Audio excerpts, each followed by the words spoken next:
I'm a farmer. I've farmed for almost 40 years on my family's farm in Southwest Washington. And when I was, growing up in college and learning how to be a farmer and all that, I was taught, especially phosphorus, you have extra phosphorus in the soil, it's like money in the bank. What we've learned is that too much phosphorus can contribute to pollution issues. Phosphorus and the buildup of phosphorus in soil is a concern. The phosphorus that's attached to soils gets in those waters and can cause water quality problems. So trying to balance those sources of phosphorus and nitrogen especially has been one of the key goals of this Struvite project that Dr. Harrison and WSU are working on. So the reason we got so excited about this mobile technology is we wanted to make it believable for the dairy producers. It's one thing I've learned in the last 30-some years to do research in your laboratory. It's another thing to do it at your own university dairy.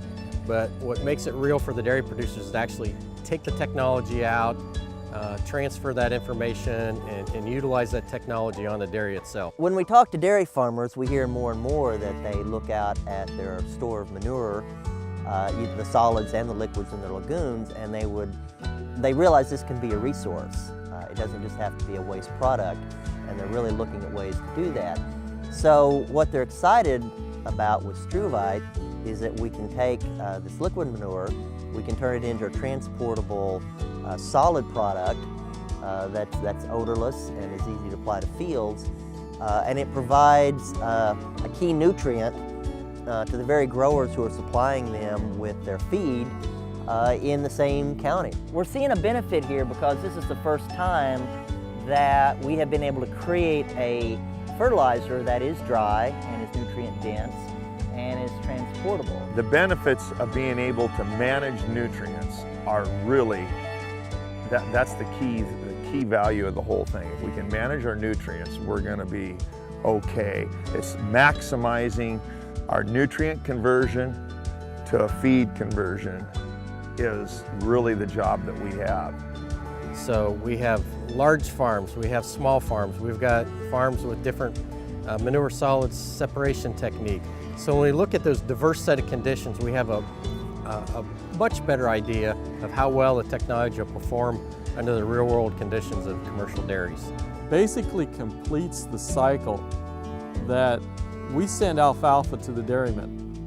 The dairyman uses the alfalfa, comes out as the manure, and we're basically bringing that phosphorus that we have exported to the dairyman back to the farm that may have grown that in the first place.